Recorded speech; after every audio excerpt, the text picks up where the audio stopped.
Oh, so hungry now. Malaysian women are tough. Oh, it smells great in the moment, but then weeks later, you still smell that stuff. And then he's got to spit that out somewhere. There's a lot to unpack here. Usually, Gordon Ramsay the one roasting people. But today, Uncle Roger gonna review Uncle Gordon in my home country, Malaysia. Here we Getting go. roasted by this auntie. Let's go, baby. Uncle Gordon on motorbike. I think he's going through midlife crisis or something. My mission is to master this nation's unique cuisine. I'm on a road trip with some of the fastest foodies I've ever met. We're leaving the skyscrapers of Kuala Lumpur behind and riding an hour out of the city in search of pure Malay food. KL or Kuala Lumpur is the big city in Malaysia. My wife is not from KL. She is from a very, very small town called Tanjung Malim, which I've been to. I mean, it is a village jungle town, as I make fun of her about all the time. I got to say, some of my greatest food memories of my entire life is hanging out in Malaysia. Just so many unbelievable flavors, such a believe it or not, a melting pot of cultures. You have a very distinct Chinese culture out there. You have very distinct local Malay culture, Indian, Bangladeshis, just kind of living in their own universe, but all together at the same time. It's really cool. The bikers are taking me to their favourite traditional Malaysian Mecca, a roadside restaurant in a sleepy state of Negeri Sembilan. Negeri Sembilan is state in Malaysia, and he correct. That big Malay influence to the food here. So it's very spicy, lots of bird eye chili, lots of coconut also. Nice. That was amazing. That was nice. Auntie Ainis. Okay, so what kind of place is this? Okay, this is where you're gonna eat a real Malaysian food. Ready? Dude, Malaysia is hot year-round. I do not know how they're not sweating their asses off wearing all that leather. Proper Malay. Yes. The restaurant is typical of Negeri Sembilan's traditional heritage. Fewer immigrants from India and China means the food is pure Malay. Oh, look at that. That's Look at satay. the satay. Classic Malaysian What did dish. you recognise instantly? Satay. There's beef, Okay. and this is chicken. Look at that. Look at how Yeah. much char that is. Delicious. Many people think that black charcoal gives you cancer, but good food worth getting cancer for, okay? Agreed. Yeah, that's delicious. That's very good. My God, what a difference. That's what the flavour we don't get. That nice smoky I was not hungry at all before this. charcoal flavour. And I Uncle am Roger, now. no, many Indonesian niece and nephew gonna claim satay is your food. Hiya, just relax. We take your food and improve it. Eat our food now. This restaurant has got another auntie in charge, and this one's got a temper as fiery as a barbecue. Hello. Hello. What would you like to have? Yo, this the auntie they're gonna. Okay, we already know through the title of this video that Uncle Roger's going to get roasted. That's no surprise, right? But I just want you guys to notice what happens to the guys sitting at the table when the auntie shows up. They're just like, they perk up. This restaurant has got another auntie in charge, Watch and this, this one's watch got a this. temper as fiery as a barbecue. Hello. Hello. What would you like to have? Attention. Yo, this the auntie they're gonna roast Gordon. Hey, just you wait. That one trashing for Gordon Ramsay. Maybe today you get it from me. You don't know me yet. What, Auntie Aini? How you go from screen to real life? Well, you know where we are. You're at my house now. So be careful, Uncle Roger. Be very, very careful. And this one's got a temper as fiery as a barbecue. That you? Yeah, my God, so many years ago. No, you still look the same, Auntie Aini. Especially the rendang. Okay. Oh, I'd love, if you don't mind, just for 10 minutes, to be shown how to make the rendang. Can I join you? Certainly, if you don't mind me telling you what to do. No, that's fine. I'm used to that. See you bossing Gordon That's, around. I'm going to go back to this line he just said. How to make the rendang. Love, if you don't mind, just for 10 minutes, to be shown how to make the rendang. Can I join you? Certainly, if you don't mind me telling you what to do. No, that's fine. I'm used to that. Okay. So that is a true master of his craft. You know, I've put out a video recently shitting on Gordon a bit about his Juicy Lucy burger.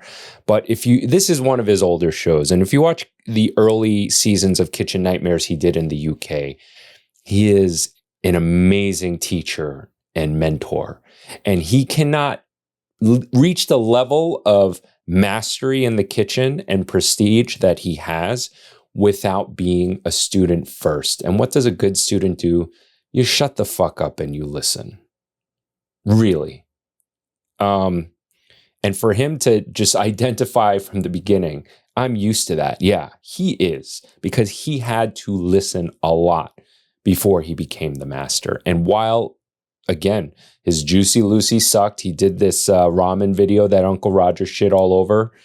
I'm getting ready to put together a video. I don't know what it's going to be called yet. It's something along the lines of like, why celebrity chefs suck. But, you know, if you zoom out for a second and look at the context of the pressure that they're under constantly, having to put out content constantly, probably not having more than 20 minutes beforehand, whether they should have done that content or not, and this includes Jamie Oliver and any other big chef who does shitty food videos, that's irrelevant. I can understand why the food was shitty. So a little preview of a video to come. These videos I do, these story videos I'm trying to put out once a month, take a lot more work for me because I script it out and I do a little more research rather than shit talk. But I just wanted to identify that Gordon was a student first before he became the master. See you bossing Gordon around? Humble. And that is a ribeye. You have to be humble. Yeah. Rendang usually take a long time to cook. But what I did was to buy the most expensive cut of beef. We only have like 2-3 hours to shoot. What? He only give you 3 hours? That's not enough. No, I gave him actually. Yeah, I gave him that timing. You know why? My business closes for lunch at 2:30. So he has to start from 2:30 until 5:30 I finish. So that's why they're in a hurry. This Auntie Anne is so badass. I think you're the only one who tell Gordon, you get 2 hours of my time. After that, you fuck off. And Uncle Gordon know to have best food, he need to travel to many different countries. And same go for TV show and movie. Okay. Well, number one, she wasn't going to let Gordon or anybody interfere with her making some money. You know what I mean? I've certainly turned down, no one near as big as Gordon Ramsay, but I've certainly turned down influencers who reach out to me and they want to come in and they want to film us during the rush and, you know, things like that. I want to see the action. I'm like, absolutely not. I do not want you near my fucking kitchen when we're in the rush. You can come in between 2 and 5 when it's really slow. You can do whatever you want then, within reason. Yeah, she has a business to run, man. And, you know, while I'm sure she probably heard of Gordon Ramsay before, let him into her kitchen, I love that. Yeah, I agree with what Uncle Roger said. She's badass. Aunt Aine's beef rendang is a classic Malay dish, and I want to get my hands on it. And where's the recipe from? The recipe is from my mother. Really? Okay, this one lemongrass, and he chopping ginger. Ginger. Galangal. Galangal. This is turmeric. You asked me. Okay. Gordon asked, is that ribeye? Auntie said that, you know, she got the most expensive cut. Well, you know, a ribeye, you know, a filet mignon, these are very tender cuts. They don't need to be cooked very long. So that's another reason why she went with that is, you know, rather than using the cheaper cuts of beef that needs tenderization, time for tenderization, she went with the ribeye, which doesn't need much time at all. How much onion do you put inside? And I'll say, agak-agak. What's agak-agak? Agak-agak is like, up to you, you know? Western people don't know agak-agak. They don't know. It means cook with feeling, with your senses. You look at it, you taste it, you smell it. But until now, I still haven't opened a cooking school. My cooking school will fail for sure. I tell my students, just take a pinch of this, up to you, up to you, up to you. You know the taste. I feel like they get ripped off. I give you the taste of my food. And these are the ingredients, replicate. You just go, agak-agak, now give me your money, you know? Oh, maybe that's a good idea also. You're teaching me something there, Uncle Roger. They'll be asking me how... there's one from a business perspective. I wish I had time to do more research on this auntie. I don't know how many, if she has multiple restaurants, if it's just this one restaurant, but based on what I'm watching at this moment, when I hear something like that, I don't have a recipe. I just go with the feeling, you know. I mean, the greatest food is made that way, right? Italian grandmothers, even French food, known for its precision and all that stuff. Same thing. You get to a point where you know the basics enough, you agak, right? Aga, however you pronounce it. I know for damn sure that's how my mom cooks. And the downside from a business perspective is that that's very hard to scale. Now, if you don't want to open up multiple restaurants of the same concept, then it doesn't matter. Then that's the magic. You can only go to this one place and get this rendang, right? But if she wanted to open up multiple locations, what's the key thing about a good chain of restaurants is consistency. But for damn sure, a little something gets lost when you multiply something by that much. And that's where, when you do get the recipe where it is zeroed in and you are able to teach that to the next cook, the next person, that's when, you know, you really have potential to expand a business. That's what I'm trying to do. That's what I did with my mother's bulgogi recipe that I used to beat Bobby Flay. That, I did, I'm going to put my daughters through college with that recipe, because I met with her multiple times. I met with my mother multiple times, watched her aga, the freaking bulgogi recipe, and just painstakingly figured out each measurement. And finally, after like 3-4 times, kind of combined what I thought was the closest mark, so that I don't need to be the guy that makes it every single time. You know, I can teach it to a cook, and that cook can teach it to someone else, and I just check in on it. Just something I thought I'd give you some perspective on. How much this? Yeah. I don't know. You just aga. I know. I can see you don't like giving anything away. Aga. Aga mean cooking based on vibes. Every Asian culture cook aga style. True. Except Japanese people. They're too precise. That's why they lose World War II. They're too busy measuring. Aga. I know. I can see you don't like giving anything away. Aga. So. Okay, go ahead. Blend, yes? Blend. So usually blender okay, but in the old day, I think people used that. Yeah. Batu giling. My mother, my grandmother used the batu giling. Oh. There you go. Be patient. I am. You men are impatient. Just a moment. Physical abuse, that's our love language, you know. Look at how she's laughing. She's so evil. I'm not used to getting shoved around like this. Be gentle. Not at that stage in his career. Same laugh after all this year. You know that Negeri Sembilan is a matriarchal society? Oh, is it? Yeah, it is. I didn't know what you just said. We own all the properties, not the men. Acres or plantation. Or if anything happened to the husband, she's safe. If anything happened to their marriage, she can kick him out of the house. Listen, I'm going to tell you guys a little story. So my wife's Malaysian. She has 2 sisters. And listen, these are some fierce women, tough women. Their mom, they bitch about their mom constantly, about nagging the shit out of them, having this fierce grip on the house. And in my in-laws' house, it's definitely mom who's, runs the fucking show. Now, I had the privilege and honor of befriending Nigel, Uncle Roger. And I remember the first time I hung out with him and had dinner. Now, I got to tell you, Nigel does not hold back. He made an appearance on my other show, So You Want to Get Fat. Check that out. Check out the podcast.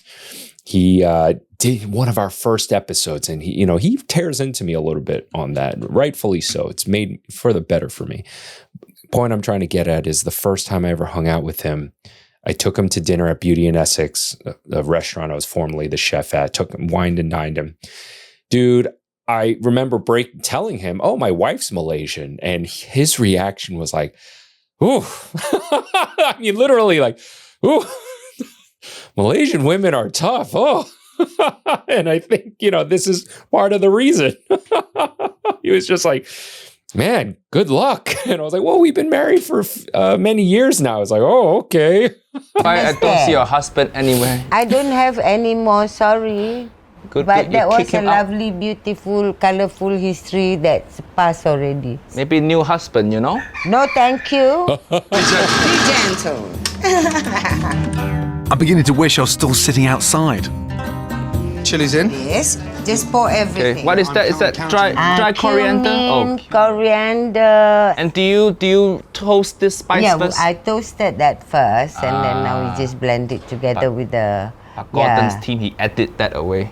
That important step, he didn't put it in there. Yeah. Now everybody trying to make your rendang, they don't toast this and then they think your rendang don't taste good. Now I understand. Hey, that's not nice, Chef Gordon. You should beat him more next time you see him. Mine, so I can write the recipe down in my mind. Bit more, bit more, bit more. Bit more. Oh, don't be shy, Gordon. Just pour the damn No, thing out. I'm not shy. I'm shitting myself.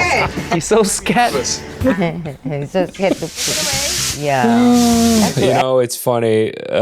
It's like one of those things like, yeah, pour more. God, pour the whole thing out. And then, if you were to pour the whole thing out, then they'll nag the shit out of you. Be like, why are you pouring the whole thing out?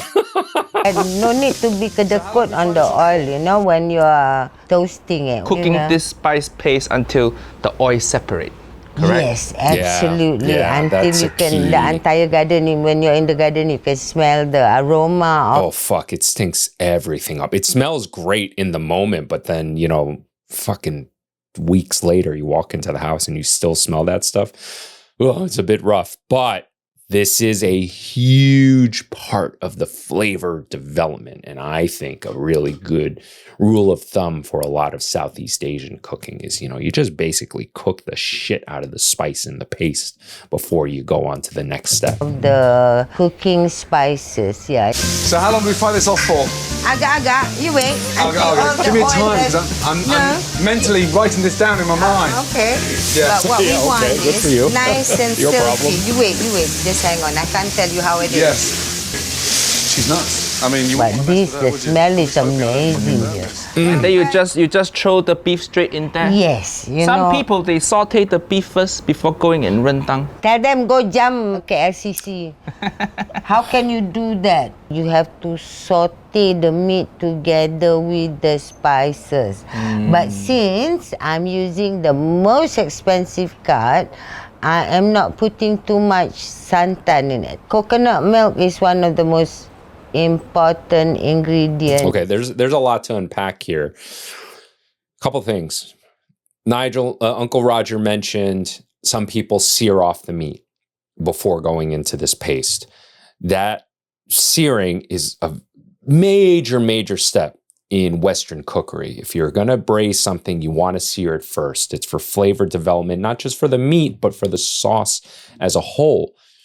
In Asian cuisine, in the broader sense, generally, there's not a lot of searing off. Like, you're not looking to get browned, that deep Maillard reaction.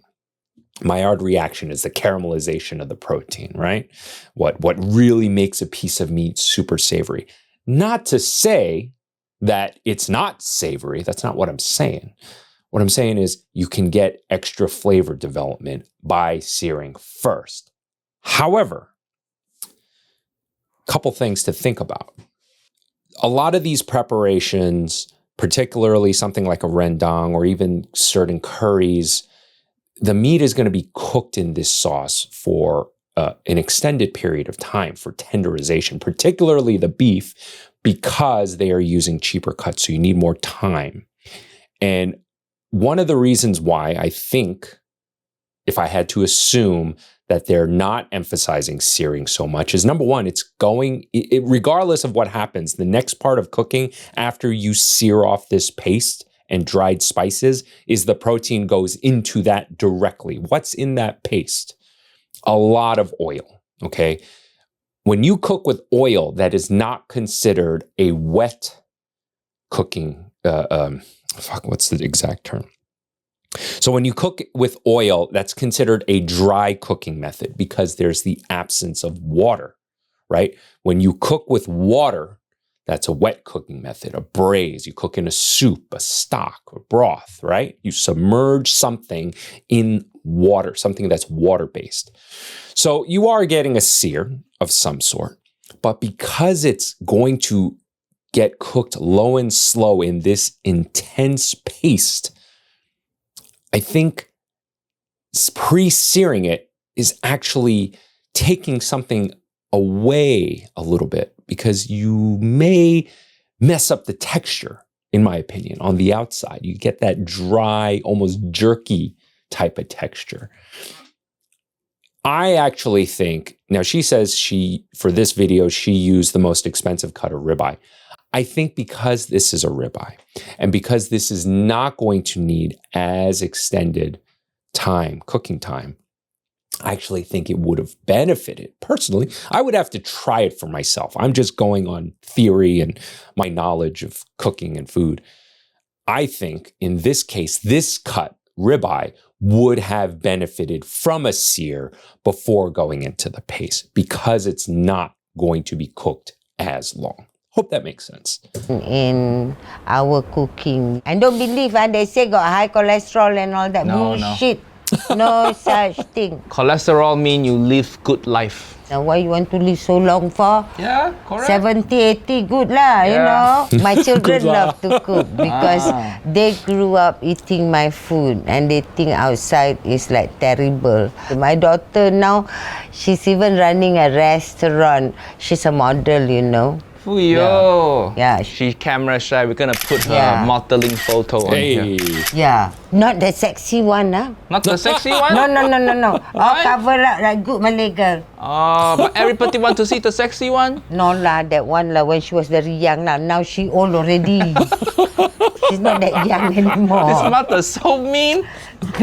Dude, it's also very common in Asian culture. When you see your elders, the first thing they'll say is like, "Oh, you gained weight." Always. Oh shit, you gained weight. Oh. True one. I'm just hoping I don't fucking burn this. Don't burn my rendang. No, I'm not. On the side. Scrape the side. The spice fucking him up. I won't burn it. So hot, you know, in my kitchen, I swear. How he suffocates. Oh, that your cat? Yeah. A glint in her eye. This is my clitoral bush. Your what? My clitoral bush. That's what I wanted to say. That flower, scientifically, is known as called butterfly pea flower. Bush. No. No, that pea flower is the normal everyday thing. The clitoral is their scientific name. They have strange ways of naming beautiful plant. They call beautiful plant like midnight slut and things like that. Midnight slut? Yeah. Is that a plant? Yes. Are you sure you're not just describing your daughter? Oh no, my daughter like married now only single. I'm trying to get her to Sorry, marry. Melissa. This plant, we See, that's Nigel that came out. That's not Uncle Roger. He does not have a fucking filter between his brain and his mouth, dude. use it for our rice. But I have them some in the garden still. Okay, yeah. later we go see. Uncle Roger want to find your clitoral plant because usually I cannot find it, you know. Just stop there 2 seconds. Now, I know you're slightly crazy, but that is called a clitoral bush. Yes. Yeah, I think he's being funny, yeah. If it's called clitoria, because exactly, it look like one. Right. Did your husband ever come and pick your clitoral bush? Not here. I think Uncle Gordon trying to flirt with you, you know. I'm too focused on my craft to notice anybody liking me or not. Okay, let's go. We're going to use this in our rice. That's See, awesome. The rice in the clitoral bush, turn it blue, correct? Yep. Okay, beef rendang. To finish our rendang, a pot of If I'm not mistaken, blue is like that shade of blue isn't naturally found often, right? Let me know in the comments below if you know anything about that. But I've had this blue colored rice before many times. Dry roasted coconut and its oil. That curry set, Yeah, toasted coconut kerisik paste. is, you have to put kerisik in the rendang. And you see the oil coming out already. Yes. So in Malay, you call this pecah minyak, correct? Yes. Dry up the rendang when you add coconut paste actually.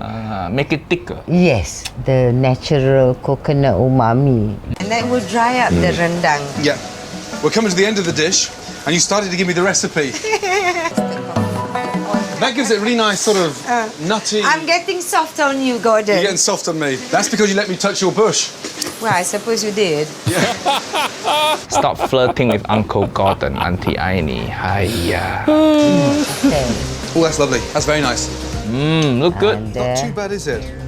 I thought it was going to be blue. That the blue rice. Yeah, we didn't have enough. That's what it was. Who are these people? Those motorcycle people. This is my late mom. She's still Uncle Roger, around. sorry. She's still around? Yeah. Then why you call her late mom?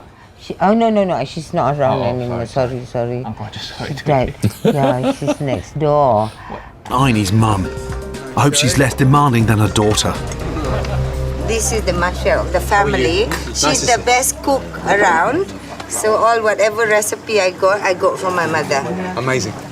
So this is your rendang dish. This is your beef rendang dish. And what the side nice. dishes? Oh yeah, nasi kerabu. It's supposed to be more purple than that, but I couldn't have it. So all these herbs are all around the house. We mix them all up together. So this is torch ginger flower. Yes. Okay, bunga kantan. Uncle Roger put this in my fried rice also, you know. It's And what is this one? Long beans. Have to be sliced very thin. This thing? And these are like daun kesum, Taong kesom is Vietnamese coriander. And this thing on Nice. top, boiled fish or something that has I've had a lot of this stuff. I just don't remember what the fuck it's called, but looking at it, I'm like, oh yeah, I remember seeing that. But and you don't get to have this stuff stateside. At least I haven't seen it, you know. been seasoned. Aini, thank you so much for really opening my eyes up to proper Malay cooking. Yes, it's been tough. Thank you so much. I'm an agak-agak cook. Yes. And you are a precise chef. So it Yeah. really messes up my mind when you ask Yeah, so it much, does. so much that Today- It did. It's all about agak-agak. I've understood the difference. Yeah. And you've really helped open my eyes up to proper Malay cooking. Thank you. Thank you very Yes. much for coming. It was One awesome. session in the kitchen with Aini, and I can Uncle Roger feel a little bit of vibe between you two, you know.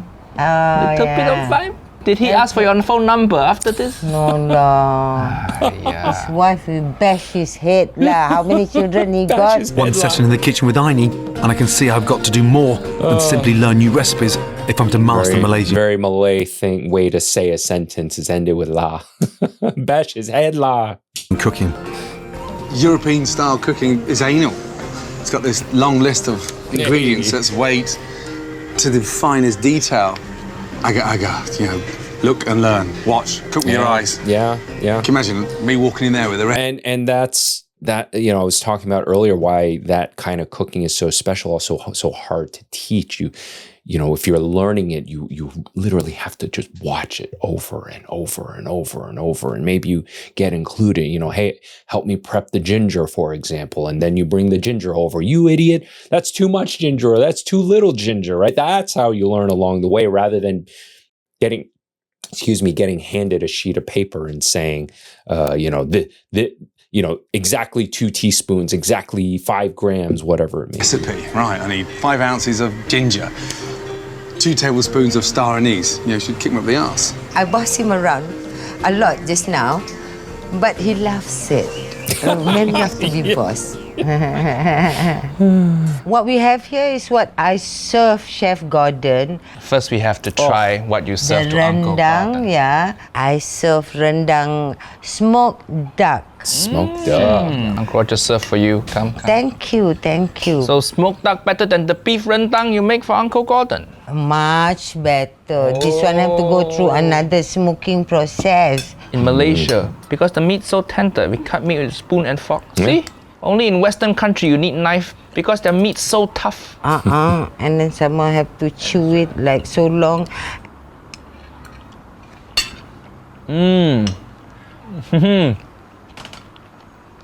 This smoked rendang.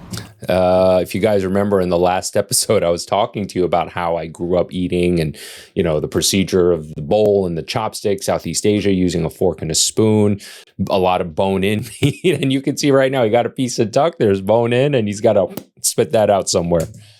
Like nothing Uncle Roger ever tasted. Because rendang you get everywhere, it's just regular meat. They don't smoke it, but when you smoke it, fuyo, so many more layers of flavor. Okay, and what is this? Masak lemak. Masak lemak is Negeri Sembilan most favorite dish, like we have it every day. And masak lemak in English just means cooked in coconut milk.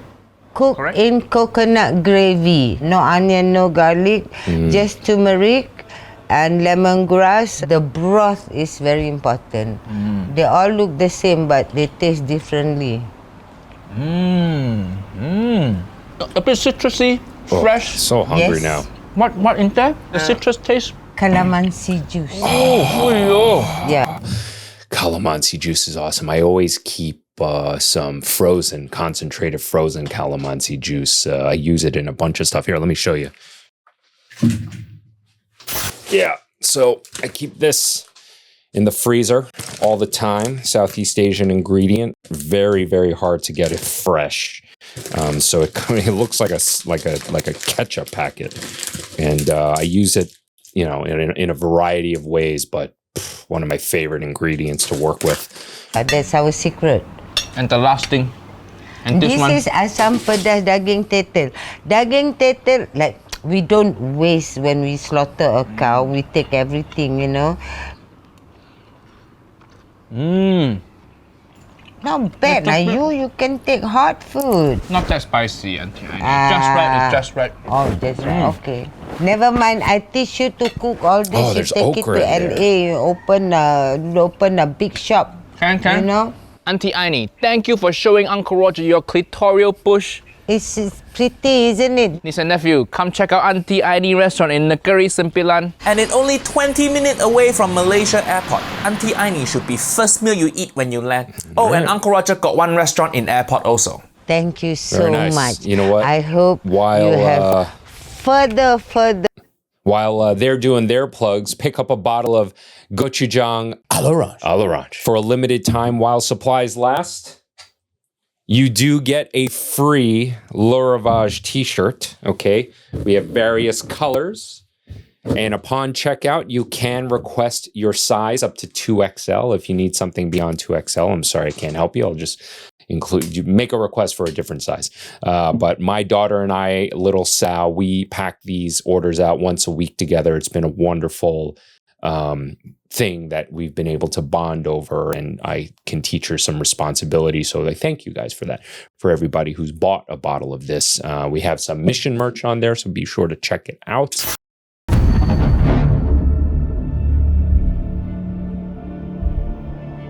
There's some method gone wrong here.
Before we close out this episode, I want to say thank you to all of my amazing patrons. Thank you so much for your support. And for the rest of you, please consider becoming a patron by clicking the link in the description below.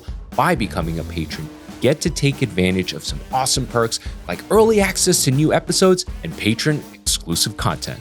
Hope you guys enjoyed this episode as much as I did making it. I really had a blast watching this.